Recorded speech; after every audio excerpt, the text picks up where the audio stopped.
Hi everyone! Welcome to Hard Topics Easy English, a weekly podcast for English learners where we talk about the important news, stories, and ideas that are changing our world. I'm your host, Lynn Welton, an English teacher with a master's degree in political economics. Now, normally we would start the show by going through some news headlines, but today we have two really important topics that I want to dive right into. Those are Donald Trump Jr.'s meeting with a Russian lawyer in June last year, and the recent North Korean missile test that hit quite close to us here in Japan. And luckily, we have two people who know a few things about these topics. That's Andrey, my husband, who is a Ukrainian and keeps up to date on Russian news, and me. I actually wrote my master's paper on nuclear politics. So let's jump right in. So, Andrey, I'm really happy because people in the English-speaking media are starting to talk about the Magnitsky Act, which I mentioned in last week's podcast. But you've been talking about it at least since we learned about how Donald Jr. met with the Russian lawyer and lobbyist. What's her name again? Her name is Natalia Veselnitskaya. Yeah. And William Broder, who actually got the Magnitsky sanctions passed back in 2012. William, or Bill, talked to the Senate Judiciary Committee. That's the group of senators who make decisions about legal questions, like whether the Trump campaign worked together with Russia to make him president. That whole interview is on YouTube, and he does a great job of explaining it, but it's more than an hour and a half long, with lots of legal and political vocabulary. So could you give us just a short explanation? What is the Magnitsky Act and how is it connected to adoption? Adoption is what Donald Jr. said is all the Russian lawyer wanted to talk about during their meeting. William Browder, he had an investment fund in Russia 10 years ago. It was one of the biggest investment funds in the country. I think it was the biggest. I think so too. So they were investigating corruption and financial frauds in among the Russian government companies. Yeah, I heard because they wanted good companies to invest in, so it was in his company's best interest to know about which companies, Russian companies, were corrupt or were doing business correctly, right? Yes. So he and his lawyer, Sergei Magnitsky, they found out that $230 million of taxes they paid, all of this money were stolen. And when they found this out and they brought up the evidence to court and the prosecutor office, like basically everywhere they could. Police officers, they raided Browder's offices, as well as they arrested Sergei Magnitsky himself. The lawyer. Yes, and they wanted him to withdraw his statement. Oh, what does that mean?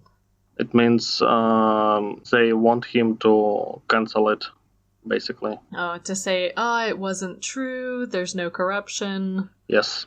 So Sergei Magnitsky was put in jail, and after almost 3 years spending there, he was tortured several times, and in the end he died. After this, William Browder was trying to save his company, his money, and his colleagues.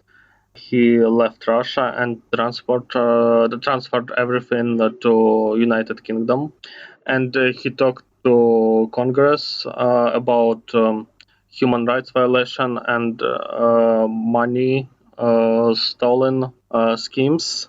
Congress came up with the Magnitsky Act. It was sanctions among people who are responsible for Sergei Magnitsky's death, as well as for stealing all that money. So those sanctions, they were targeting individuals who were like responsible for all these crimes. And ever since it was passed, Russian government is trying to cancel it and get their money back. Why does the Putin government care so much about canceling this Magnitsky Act? What's the connection? Well, like Russian government is corrupt, like from the top to bottom. And it's basically their money. It's their money that they stole are now on this like bank accounts that been frozen, and like there are people who can't travel to United States anymore, and they want like their money back basically. So they're trying ever since the Magnitsky Act was approved. Ever since then, they were trying to cancel it, and Natalia Veselnitskaya, who met Donald Trump Jr., she's one of the lobbyists who's trying to cancel this bill. And could you talk more about adoption? What's the connection between the Magnitsky Act, these sanctions against really rich Russians, and adoption? Because Donald Trump Jr. said again and again, we only talked about adoption, I wasn't interested, and so we left the meeting early. Like, he's using the word adoption as a way to show that he's not guilty of doing anything wrong.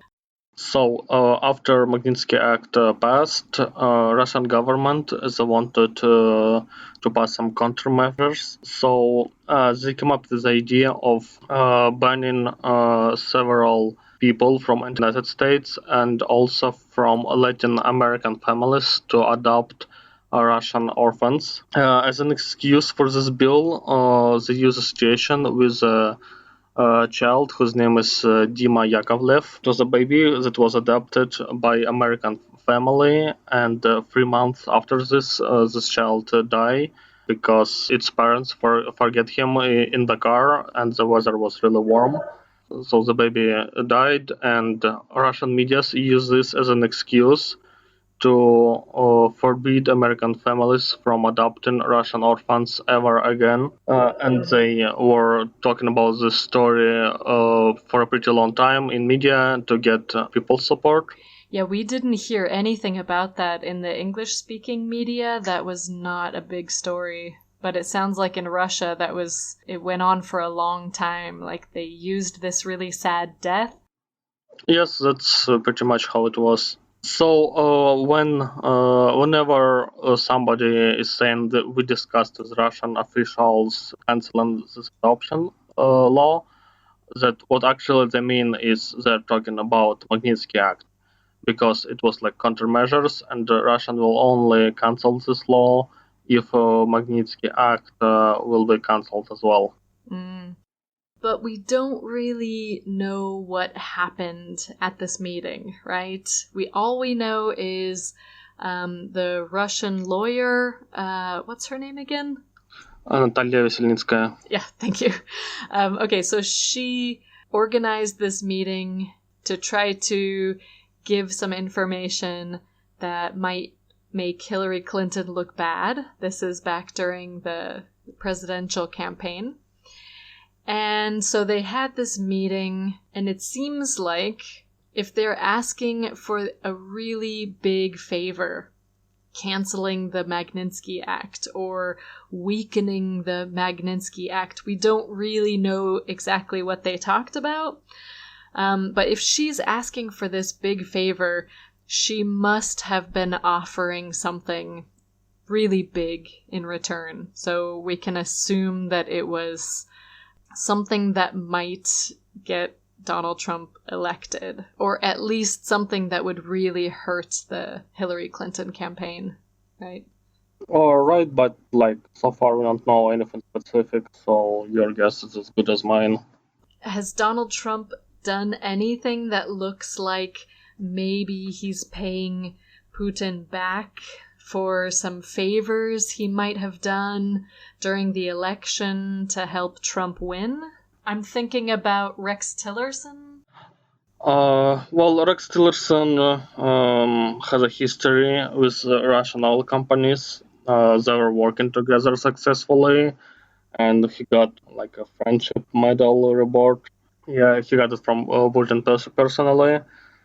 So yeah, like Russia can benefit from having a person like this on a post as Secretary of State. Mm-hmm. Yeah, they've got a friend in the White House very directly. Yes.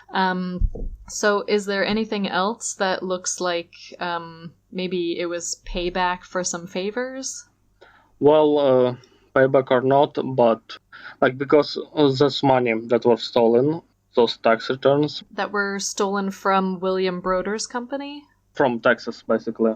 Those money were transferred to different banks in the United States, and one American attorney, I think he was New York attorney. He was like investigating into this fraud, and he found several accounts connected to this money. Oh, American accounts? Yes. So he was able to arrest this money, and it was like $24 million, if I remember this number correctly. Okay, so he froze these bank accounts? Yes, he did. His name is Preet Harara. He was a really successful attorney from District of New York, and yeah, he was like did plenty of successful cases against corruption, including this one. Yeah, he was called the Sheriff of Wall Street. And as far as I know, Trump promised him that he would keep his job, even though Obama put him in that position. Trump had promised that he would not fire him. And then he fired him along with a lot of other attorneys in New York, or was it all over the country? I don't remember. Well, to be more specific, Trump asked all these attorneys to resign, and everybody did except for Preet Bharara. Oh, he asked them to quit? Yes, he was the one who refused, and he was fired on the next day. So that's really directly connected to this Magnitsky Act because he's the one who froze the money, this corrupt money sitting in American bank accounts. Well, he was kind of because he had so many successful cases against corruption. I'm pretty sure he has plenty of enemies as well. So if Trump was doing it for Russian sake or for his own or somebody else, it's hard to tell. But his resigning definitely benefited Russian government who are against the Magnitsky Act. Him being fired, yeah. Yes. Well, speaking of sanctions, there's some new sanctions that just went through the Senate and the House of Representatives, and now Trump will have to either sign them into law or veto. What do you know about these new sanctions? Those sanctions are forbidding the President of the United States from canceling Russian sanctions by himself. He needs Congress to approve it first. Also, it forbids American oil companies from working with Russian oil companies that are on sanction lists. They can't exchange goods, services, or anything else, like any kind of partnership is forbidden. Yeah, that won't make Rex Tillerson very happy, I think. Well, I don't know much about it actually. But most of the sanctions are again all about like crimes Russia committed recently. It's human rights violation, Syria, cyber attacks. So everyone who is known has something to do with this. All these people are banned from traveling to states, and their accounts are frozen. Yeah, and I think it puts them on a list. That makes it so banks all over the world don't want to do business with these people if you're on this list. So I think it's it's quite a bad situation to be in if you're a Russian oligarch, if you're friends with Putin. It makes your life really uncomfortable. Yeah, it does.